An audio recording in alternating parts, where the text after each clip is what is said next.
Bonjour, c'est Thierry. Nous sommes le week-end du 22 novembre 2020. Je vous retrouve parce que j'ai l'élan de faire cette vidéo par rapport une sorte d'atmosphère qui s'installe sur Twitter en particulier et où j'ai l'impression qu'on met la charrue avant les bœufs ou plutôt qu'on vit dans un monde de paillettes que je ne partage pas du tout. Un monde de paillettes qui, alors pourquoi je dis la charrue avant les bœufs? Parce qu'il met en avant la performance comme l'objectif ultime du trader qui réussit et du succès. Euh, je partage pas du tout ce point de vue. Et donc, bon, il y en a certains qui me connaissent. Je fais un tout petit résumé pour les autres. Moi, je ne suis pas trader en compte propre parce que j'ai eu toujours une activité professionnelle principale et des sources de revenus annexes qui font que le trading n'a jamais constitué pour moi jusqu'à 2020 ma source de revenus principale. Ceci étant, j'ai commencé le trading il y a 25 ans, aujourd'hui j'ai 48 ans. J'ai tradé à peu près énormément de marchés, que ce soit sur les CFD, les futurs, que ce soit des indices, des matières premières, des actions. J'ai connu un grand nombre de traders en compte propre qui ont réussi et qui ont réussi dans la durée, c'est-à-dire sur au minimum 10 ans. Et j'ai également rencontré de nombreuses personnes qui ont échoué ou qui se sont pris des volets dont ils ne se sont jamais relevés. Voilà, donc je voudrais quand même rappeler une chose, c'est que le monde de la bourse, c'est plus de 85% de petits porteurs en général qui perdent de l'argent et qui n'en gagnent pas. Vous voyez les stats sur la plupart des brokers CFD comme IG, etc. Ils rappellent également que plus de 75% de leurs clients perdent de l'argent régulièrement, bon, sur les CFD, mais enfin c'est le cas pour la plupart des autres instruments également. La deuxième remarque, c'est que on vit dans un monde où on vend du rêve parce que les gens aiment bien rêver et qui sont attirés par des symboles. Je trouve extrêmement dangereux qu'on mette en avant aujourd'hui sur Twitter les symboles de la réussite comme étant la performance la plus élevée à un moment T, même si elle dure plusieurs mois. J'ai rien contre cette approche et je félicite tous ceux qui ont le niveau pour y parvenir. Si on est pilote de Formule 1, après tout, on va pas aller s'ennuyer à faire du kart, on va aller conduire une Formule 1. Ceci étant, moi, l'expérience que j'ai, je voudrais vraiment la partager. C'est que même certains pilotes de Formule 1 se sont éclatés à un moment ou à un autre. On cite beaucoup, premier trader, l'un des plus connus, Jesse Silvermore, comme un symbole de réussite en France, en masquant le plus souvent le fait qu'il a fini par se suicider en écrivant une jolie lettre à sa femme et son fils en s'excusant pour avoir eu une carrière et une vie aussi terrible, étant donné que c'est vrai que s'il a fait fortune 2 ou 3 fois, il s'est aussi complètement planté, il a tout perdu à 3 reprises, alors que Jesse Silvermore était un des meilleurs traders du moment, avait également lui-même écrit ses propres règles concernant le money management, etc. Ça l'a pas empêché de se cracher. Euh, je vous invite à vous demander si vous avez vraiment envie de passer par des expériences émotionnelles ou par des risques sur vos finances ou sur votre vie aussi importantes que celle-ci. Alors, alors au-delà de Jesse Silvermore, il y en a eu d'autres, hein. Il y a eu des gens qui avaient pignon sur rue et qui ont fini avec des condamnations en prison parce qu'ils géraient l'argent de certaines autres personnes et en fait qu'ils ont tout perdu. Ils n'ont pas admis le fait qu'ils commençaient à perdre. Et quand je dis qu'ils géraient l'argent d'autres personnes, ça se compte en millions d'euros. Je pense à quelqu'un comme Lionel Louis, par exemple, qu'on a appelé le Madoff des Ardennes et qui pendant plus de 10 ans semblait gérer parfaitement avec un discours très policé en disant qu'il ne visait que quelques pourcentages, etc., en ayant pour objectif une moindre volatilité. Puis bon, bah, il a relevé ses objectifs, un peu de performance, je pense, pour faire plaisir à certains clients. Je ne sais pas comment ça s'est passé exactement, mais enfin bon. Il s'est retrouvé dans le rouge, ça a été la fuite en avant, bon voilà, et donc procès, perte intégrale des par rapport à tout ça. Donc je ne rentre pas plus dans la discussion, je voulais simplement vous dire, vous partager mon sentiment que pour moi, le fait de mettre en avant, comment dirais-je, la performance comme une fin en soi, comme la seule fin en soi du succès dans le trading, c'est quelque chose de très dangereux et pour moi de très biaisé. Parce qu'on met comme objectif premier la performance qui est variable en essayant de toujours la pousser plus haut et en se disant bah voilà, et en se comparant aux autres et en se disant bah, si je fais pas telle perf je n'arrive pas ou je suis moins bon, ou j'ai encore une marge de progression. J'ai lu énormément de tweets où les gars font déjà 60 ou 70% cette année et disent ah ouais j'ai encore une énorme marge de progression. Alors je vous invite à prendre 1 minute simplement de votre temps pour vous poser et vous demander ce qui se passerait si vous inversiez la problématique et que vous vous disiez, au lieu d'essayer de faire la perf la plus importante possible, je vais tout d'abord et en premier lieu fixer un objectif de performance, ce que je vais essayer d'atteindre, mais sans forcément vouloir le dépasser. Je vais par exemple me dire, bon, bah, moi je serais très content de faire 30% ou 40% cette année. Et en partant de cet objectif de 30 à 40%, je vais moduler la taille de mes lignes de mon portefeuille et donc mon risque, le risque que je prends sur chacune de mes positions, afin que j'atteigne cet objectif, sans forcément le dépasser, certes, mais du coup en ayant des lignes qui vont me permettre d'avoir le moindre risque possible sur chacun de mes trades. Et donc, on est complètement dans le contraire de ce que j'entends sur Twitter en ce moment, où j'ai du surenchère de gens qui, les uns après les autres, disent « Oh oui, tiens, il y a machin là qui m'a débloqué. Avant, je ne rentrais qu'avec 15% de mon capital sur une ligne, sur un trade, mais lui, il rentre avec 50%, c'est fantastique.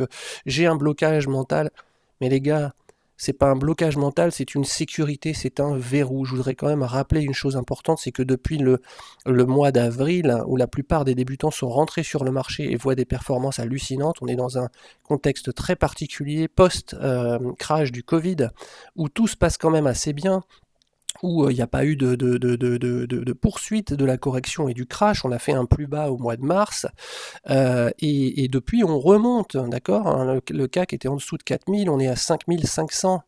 Donc vous n'avez pas encore vécu une vraie correction, vous n'avez pas encore vécu un crash, et je peux vous garantir que si vous faites les cacous à essayer de rentrer comme ça avec 10, 20, 30% de votre patrimoine par trade sur de l'intraday, mais vous allez droit à la catastrophe.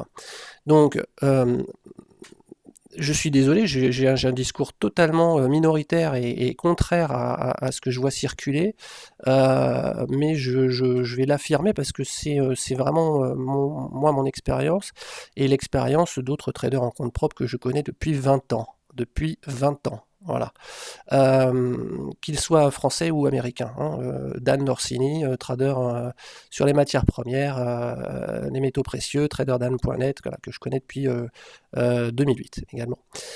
Donc on partage tous ce point de vue qui est, ce n'est pas la performance qui est l'objectif numéro 1. L'objectif numéro 1, c'est la sécurité et le minimum de volatilité possible, le minimum de creux possible, le minimum de drawdown possible par rapport à un objectif que vous souhaitez atteindre et qui, lui, est fixé à l'avance. Ça inverse tout. Ça inverse toute la mécanique. Et je voudrais vous donner, moi, l'exemple, par exemple, de mon compte, vous voyez. Alors, attendez, je vais commencer par...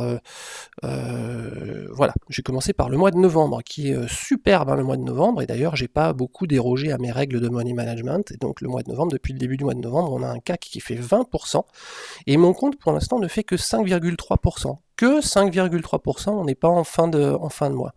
Sauf que moi, mon objectif mensuel, je me l'étais fixé depuis le début de l'ouverture de mon petit compte titre de trading, mais je le gère de la même façon que je veux gérer un gros compte, parce que j'augmente au fur et à mesure tous les mois le cash disponible dessus, donc je veux avoir les bonnes pratiques dès le départ. C'est de faire entre 4 et 6% par mois. Je me suis fixé un objectif de 4 à 6% par mois, je suis satisfait d'avoir une moyenne de 5% mensuelle. Alors on va monter là-haut, je vais vous montrer le tableau, voilà, ça c'est le CAC en bleu, vous voyez. Le CAC en bleu, entre le 1er mai et le 30 octobre, il faisait 0. Et ça, ce sont les à-coups du CAC. Voilà. Et là, vous avez les creux du CAC. Vous voyez, les creux importants. Et vous voyez les creux importants, voilà moi comment je les ai subis, les creux importants ici.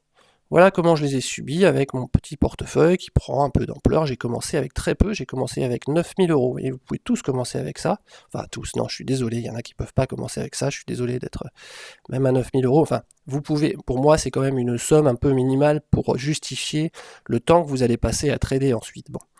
Donc moi, je vous recommande plutôt d'ouvrir un compte et de trader un petit peu si vous avez quand même à peu près 10 000 euros en dessous. Bon, c'est quand même, c'est un bon entraînement, mais ça ne va pas rapporter beaucoup. Donc je vous invite à observer la linéarité de la courbe. Alors c'est vrai, je gagne seulement, entre guillemets, 40% depuis 6 mois, un peu plus de 6 mois maintenant. C'est vrai que je sous-performe sur le CAC et que j'aurais pu changer ma façon de trader, changer mes règles en me disant que tiens, le CAC est en rallye, est exubérant, allez, c'est le moment d'y aller, de foncer. C'est possible, mais j'aurais augmenté mon risque. Est-ce que je suis frustré de ça? Est-ce que je vais me comparer au CAC en permanence sur une période de quelques jours ou de quelques semaines? Non. Moi, ce que je vais regarder avant tout, c'est la linéarité de ma courbe et l'absence de drawdown, ce qui me donne une sérénité assez importante. En vert, ici, vous voyez, vous avez le total de la valeur de mon portefeuille à chaque jour. Enfin, dans cette colonne, excusez-moi. Et donc, ce que vous avez en vert ici, ce sont les jours où je fais un nouveau plus haut. Donc, quand vous n'avez pas de vert, eh bien, c'est que, vous voyez, là, j'ai perdu 15 euros ce jour-là, là, j'ai perdu 20 euros, je ne marque pas de nouveau plus haut. D'accord. En rouge ici à gauche, c'est le cash que je rajoute pendant le mois suivant, en fait, que je mets ici pour pas gonfler ma performance. Ça la réduit même un petit peu. C'est-à-dire que si j'ai rajouté 1000 euros le 20 mai et 1000 euros le 26 mai, ben, je mets tout comme si j'avais déjà rajouté le 1er mai. Bon. Donc, en vert, ici, vous avez tous les jours où je fais un nouveau plus haut. Donc, vous voyez que en blanc, là, c'est quand il y a des pertes qui font que j'ai fait un petit drawdown. Donc ici, là, en juin, vous avez eu pendant 4 jours, effectivement, une partie du temps où j'ai pas dépassé les 14 170. J'ai mis presque une semaine à récupérer le plus haut et à faire un nouveau plus haut ici. Après, vous voyez, il y a des plus bas de temps en temps. En général, c'est sur 1 ou 2 jours seulement et j'ai un plus haut quasiment tout le temps. Quasiment tout le temps. Sauf, j'ai fait une semaine négative. Une seule semaine négative depuis le début du mois de mai. Voilà, c'était fin octobre, c'était ici. Donc j'étais à 29 412, j'ai rajouté 1500 là, donc depuis le début du mois de novembre, hein, que je compte comme 31 octobre encore une fois. Et donc j'ai mis une semaine entière, vous voyez, pour passer au-dessus. Là on serait à 29 546 en fait, si j'enlève les 1500 euros qui sont ici. Voilà. Bon, et depuis, je recommence à gagner tranquillement en y passant 2-3 heures par jour, vous voyez. Tout ça, c'est des journées avec des plus hauts. Malgré le fait que je vous donne un chiffre important, là, aujourd'hui j'ai 30 000 euros, mais ça varie pas. Moi j'ai un objectif d'avoir 50 000 euros d'ici 2021 et j'ai commencé, vous voyez, vraiment léger pour montrer qu'on peut débuter avec vraiment un minimum entre guillemets, vous voyez, pour faire du trading. J'ai commencé avec 9 000 qui est passé à 11 000 en fait, voilà, dès le 1er mai. Donc j'ai commencé avec 11 000. Donc dans toute cette période de temps, aujourd'hui, lorsque j'effectue un trade, le trade ne dépasse jamais 2,5 à 3% du total de mon portefeuille. Je crois que c'est les plus grosses lignes que je fais. En moyenne, un trade, je ne veux pas dire de bêtises, à 30 000, la moyenne aujourd'hui de mes lignes, c'est 500 euros. Voilà, c'est 500 euros par ligne, et encore, quand je dis la moyenne, c'est plutôt la médiane, c'est-à-dire que la plupart des titres, c'est 1%. Je risque 1% du total de mon portefeuille. J'estime que lorsque je rentre et que je prends une position, je mets 300 sur un portefeuille de 30 000. Ça ne m'empêche pas de faire 40% sur l'année de façon linéaire, et surtout entre guillemets avec une certaine sécurité. Et je peux vous dire que malgré tout, vous voyez, ça n'empêche pas qu'ici, quand on a déjà des décrochages, eh bien, je peux vivre une période de une semaine entière où, regardez, 1er, 2e, 3e, 4e, j'ai fait 3 jours de pertes consécutives, là, lundi, mardi, mercredi, avant ensuite de remonter la pente, plus 173, 98, 112, 163, etc. Mais j'ai quand même mis le temps. Je peux vous dire que quand vous êtes ici, qu'à la fin de la semaine, déjà, vous avez perdu de l'argent, par rapport à la semaine d'avant, 29 412, une semaine de trading, 29 271. C'est pas énorme. Lorsque psychologiquement vous ne tradez plus 30 000 euros, mais que vous en tradez 50 000 ou 100 000 parce que votre objectif c'est d'en vivre, la pression augmente et vous risquez de plus en plus de faire des bêtises et de boire le bouillon. Pourtant, vous voyez que j'ai un money management extrêmement conservateur. Donc, moi, je vous invite vraiment à être prudent par rapport à la taille de vos lignes et à votre objectif. Nous ne sommes pas du tout dans une période défavorable aux actions depuis le mois d'avril 2020, puisque les banques centrales réinjectent à tour de bras dans les marchés, que nous avions un plus bas sur le CAC en dessous de 4000, que les marchés US ne font que remonter la pente depuis un plus bas également à cette époque-là, et que vous voyez que même dans ces conditions-là, eh bien, il arrive au CAC de faire des variations importantes. Voilà, là, nous avons le mois d'octobre. Ici, regardez ce tableau. Le mois d'octobre, ici, eh bien, nous étions à plus 2% sur le CAC. Nous avons perdu en 2-3 séances. Nous sommes tombés à moins 5% sur le mois. D'accord? Et ça, je vous garantis que ce n'est rien. Ce n'est rien si vous êtes nouveau en bourse et que vous étiez arrivé, vous avez ouvert votre portefeuille en décembre ou en janvier, juste avant le crash du Covid, et vous suivez les conseils de personnes qui ne visent que la performance en disant moi je mets 20%, moi je mets 30% de mon portefeuille sur chaque trade, vous allez exploser. Et en plus, j'ai lu sur plusieurs posts que même l'explosion c'est un mérite. Vous voyez, c'est comme une médaille, c'est comme la Légion, c'est comme la médaille du légionnaire, du vétéran, vous voyez, c'est un peu comme les expats en Afrique qui vous dire quoi, t'as pas encore le palu, t'es pas des nôtres, quoi. Donc il faudrait presque s'être craché, s'être vautré en bourse pour avoir acquis l'expérience nécessaire pour se refaire, et c'est là qu'on voit les hommes, les vrais, ceux qui repartent à l'assaut, etc. Mais arrêtez le délire, c'est n'importe quoi. Vous n'êtes pas du tout obligé de vous infliger ça, vous n'êtes pas obligé d'avoir une grosse perte dans votre portefeuille, vous n'êtes pas du tout obligé de passer par ce genre d'expérience. Donc, arrêtons de faire cette course à celui qui a la plus grosse, qui est en plus poussé par le fait que c'est tellement facile. C'est tellement facile parce que moi, si je joue sur l'esprit des gens, bien entendu, si je veux vous vendre par exemple de la formation, je sais comment ça va marcher. Je sais que les gens vont aller regarder, ah bah tiens, mais la qualité de quelqu'un, c'est celui qui a la meilleure perf. Donc quelqu'un qu'on va me vendre en disant, bah tiens, lui, il a fait 500% l'an dernier, c'est un super trader, il en vit, il s'est fait 2 millions, ou la quantité, vous voyez, la quantité, la taille du portefeuille. Derrière ça, malheureusement, il y a tout un marketing, les gens sont attirés par ce côté paillette, et puis du coup, ça va justifier que vous allez payer 5 000 € une formation, puisque 5 000 €, si vous gagnez 1 million derrière, là, je vais pouvoir vous vendre une formation à 1 million d'euros, j'ai pas besoin de vous vendre une formation à 30 balles.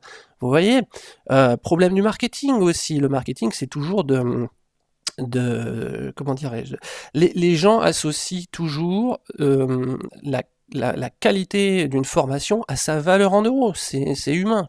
Ça vaut quelque chose. Si je vous fais une formation à 50 €, eh ben, ça veut dire que c'est de la merde. C'est quelqu'un qui m'a dit ça il y a pas très longtemps. Non, je vais pas vous donner. Non, on dit mais si tu fais des formations à tel prix, les gens vont penser que le contenu est nul.